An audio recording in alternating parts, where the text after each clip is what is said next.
Okay, so we're gonna get into it. I'm gonna do a quick video so I can get a quick recap and be just as amazed as I am.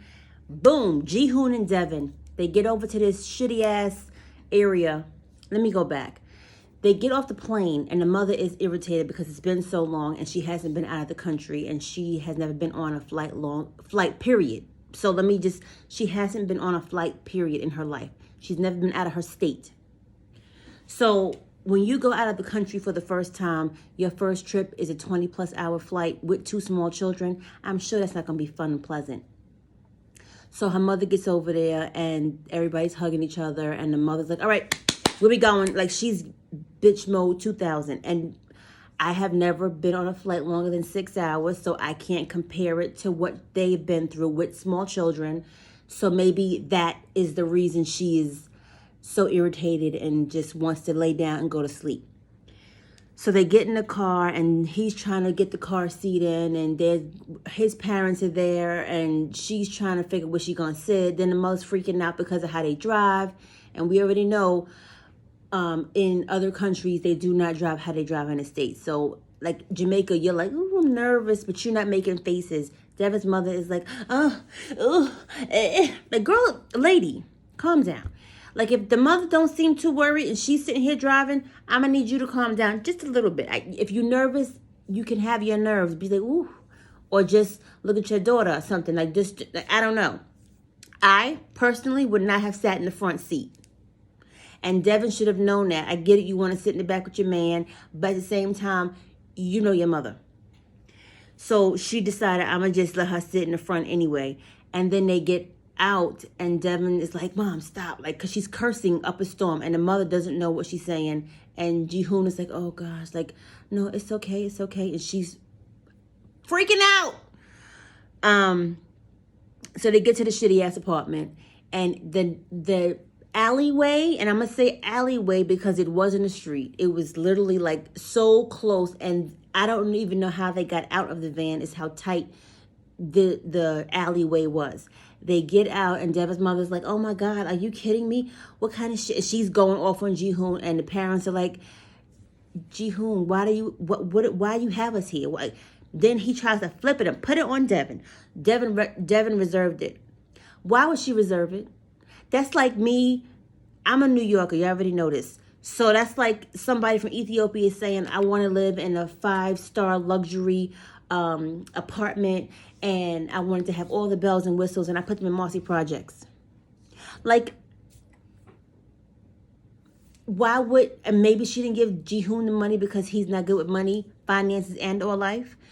But before I packed up my kids and moved my life, because she said she doesn't have anything anymore, before she did that, I would have surely been real clear and been on the phone and some kind of video chat to see what this place looked like outside and in before moving. And I would have said, this is not it, we're not staying. So find somewhere else that's renting within that budget that I gave you or that I have, and I will send the money. Why isn't this clicking? But this is what you get when you end up sleeping with somebody you don't know, marrying somebody you don't know, having a baby by them and you don't know them. Like it infuriates me. It infuriates me. Why? And because it's not me, it doesn't matter. But it just irritates me that people are out there and they are so stupid. Just stupid. If I met somebody on a dating website and I talked to them for years, I'm going to give it, let's just say a year. I'm not moving my life over there. I'm going to visit often. I'm going to stay a week, 2 weeks, maybe even a month, just to see what this is going to be like for me and if I'm going to deal with this. Because American people are spoiled. Yes, we are spoiled. Depending on where you live, you're spoiled. Like, everything's a luxury depending on where you live. It's what it is. The space, the conveniences. That's not what's happening in these 3rd and 4th world countries. I said it, 4th world countries. So what? So they get to the apartment. The apartment was clean. It was just so tiny and just tight. And the neighborhood wasn't good, according to what Jihoon's mother said. So they get into an argument and they're like, let's go outside. They go outside and they use translator app because when you get heated into an argument, it's easier to curse somebody out in the language than it is to try to translate it into English and you still don't say the right words. Like if you want to say, I'm out of here, you mother effer, it's not going to translate in Korean. Well, so they did the app, and she basically told him, I'm not staying here. We need to move. And he goes, I know, I want to tell you that. And then she says, I'm leaving when my mother leaves. So basically she ain't staying. But what you mad at him for? What you mad at? You knew he wasn't shit. Ji-hoon ain't shit. I said it. Ji-hoon ain't shit. He ain't gonna be shit. He wasn't shit when you met him. But you still fucked around and had a baby. And still decided to move over there twice in 2 months. Who does that? Did you think he was gonna change in the month that you gave him? He ain't even working. Then he left in the morning and you like, oh, I don't even know where he went. He said he forgot his wallet. But moving on. I don't really like this Tim and Melissa couple because Tim seems like he's just weird. And he walks a cat on a leash. I'm not fucking with Tim. He cheated on her, on Melissa. She was going to move over here with him into the States. But when he cheated, the month before she was supposed to come, she said, I'm not coming. You bring your ass here. So that's them. Move on next. Ariella and Biniam. Ariella looks uncomfortable when she talks. She's always like, it's like a weird, like I can't, it's a weird snarl, smile, turtle. She's just weird. And she gets off the plane and they had a long flight and she starts crying because she's overwhelmed. And I get it. You pregnant, about to have a baby, your emotions are everywhere. And you just either want to relax, calm down, sit down, but everything is hitting you at once. Another one, you met him, you haven't seen him in some months, and you hope that he's the same person you met and had sex with raw and got pregnant. So she gets off the plane and she's like, oh, her mother is with her as well. And her mother goes to the hotel. She goes with him to see the apartment. It was fine, but it looked like furniture that people already had. And I'm kind of confused because when they showed him and he said he lives with his sister or somebody he lived with, the place that he said that he rented looks exactly the same as the place that they staying at now. So I'm confused on that part. But anyway, she didn't like it. She's like, I don't like it. I'm gonna, She's getting all crazy. Then she goes to the bathroom and she goes, oh, I have to have a criteria.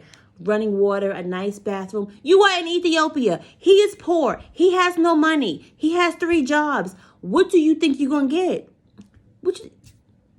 Like, I don't understand. Like, if you want a different lifestyle, then you with the wrong person. You want it to be comfort and the level you want it to be at, then you need to get your mother and father to pay for wherever you want to live and make him do his 3 jobs and pay what he can pay.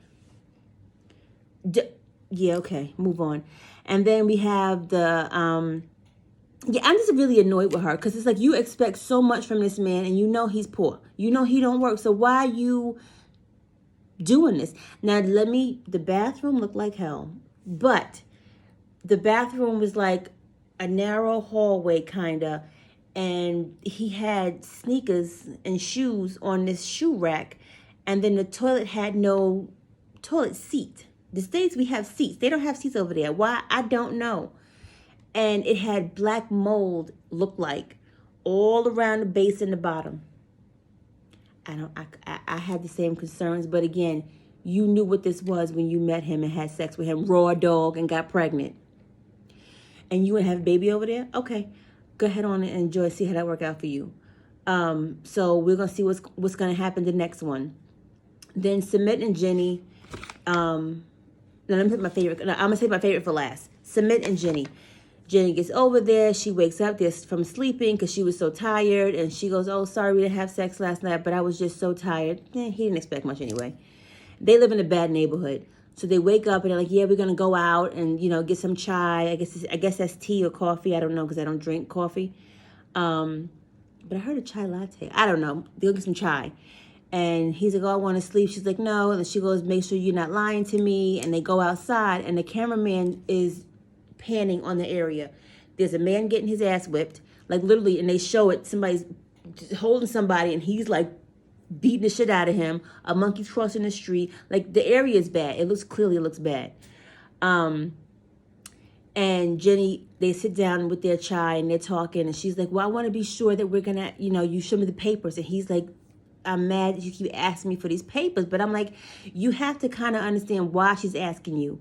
You lied to her and yourself and your family. So she wants to be sure she's not doing this. Now, why you couldn't tell her that the legal system isn't as fast as it is in America is beyond me. Why she couldn't ask you where you are in the process is beyond me. But you just upped and moved. Maybe it's for the show. I don't know. But y'all look crazy as all hell doing this stuff without thinking. But if the show is paying you enough, then the show is paying you enough. So at some point, he said, I'm going to take you to where I'm doing the process so you can see. And they show the next scenes from the episode where a friend of his, is getting a divorce. And he's like, I'm still going through it. It's been 4 years. And she's like, 4 years? Those countries kind of don't look at divorce the same way Americans look at divorce. Americans look at divorce like, oh, I don't like you no more. Divorce. Sign paperwork, pay the money, and you're done. That's not how it works out. So it's going to be interesting to see what happens next week. And now my favorite couple, Kenny and Armando. Kenny took 3 days to drive, 12 hours a day with his little old cute dog. And he's going place to place. And Armando's packing up. And his daughter's like, oh, you leaving? But she's happy because she goes, I'm going to get 2 daddies. And he wants to be with Kenny for a week. Just before, I guess, and I understand and I get it. You don't want to, even though Kenny and you are together, you don't want to put her in a position where it's awkward, something happens, and she's little. She's like a teenager. So his mother comes, she cries, she's going to miss him. And he's asking, like, where's daddy? And he's like, your father has to come around. And I get it. Those cultures don't believe in that lifestyle, whether it's gay, lesbian, they don't believe in that. So it's gonna take him a minute to get through that. But I think he'll be fine. But this is my favorite couple, and I hope that they work out. They moved 3 hours away, which is not in direct contact with their families. And I think that's smart, so you can have your own space and time to get to know each other and figure out the next steps. That's all I got. Don't forget to like, subscribe, and hit the little bell if you want to hear more. And then you can click on the 90 Day Fiancé, my list of shows that I talked about, but namely that one. So I will catch up with you next week.